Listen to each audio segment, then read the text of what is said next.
Guys, I just cracked the code. I just went down this super deep rabbit hole, and I know for a fact that jets don't use any fuel to fly. Now, I know this might sound crazy, but stick with me. I promise you that there's something here. First of all, I want you to notice this. This is on the roof of an ancient Indian temple. An extremely and eerily similar design to an airline jet turbine. Let's take this one step further. These pillars on these ancient temples strongly resemble what a turbine looks like, the whole design of it. These pillars also rotate. Now, whether you're aware of it or not, these ancient temples were power plants. They generated free energy. Now let's think about this for a second. We are told that a Boeing 747 carries 63,500 gallons of fuel.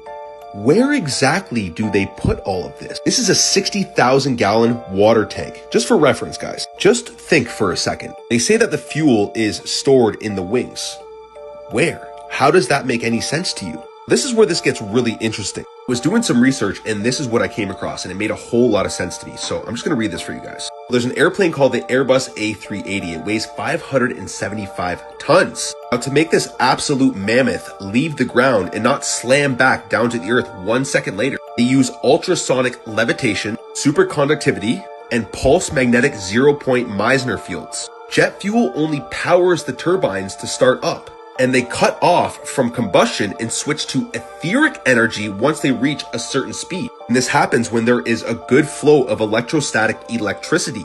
This is quite literally ancient tech, Cartesian technology, Nikola Tesla's technology. Think about this. Examine how long it takes them to pump fuel in between flights. 60,000 gallons. It literally only takes a few minutes. It almost takes a passenger car less time to fill up a fucking plane. A passenger car requires 2,000 times less fuel. Even if this pump was pumping 10 times more fuel than an average pump at the gas station, it would take them roughly 17 hours to fill up 60,000 gallons. 60,000 gallons in these wings? Are you serious? And when we start to assess the intricate design of these turbines and how they're not really used anywhere else in the world except for jet engines, it's kind of interesting, right? Don't you think it's possible that they stole this technology from our ancient ancestors, hiding free energy in plain sight, and as well as charging us out the ass to get on a plane because of all the jet fuel that they gotta consume?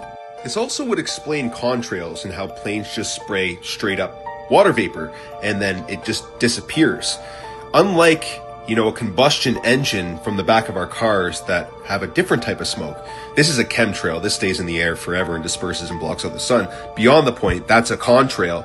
And that would explain contrails, right? Am I crazy or is this making sense to you guys? Let us know.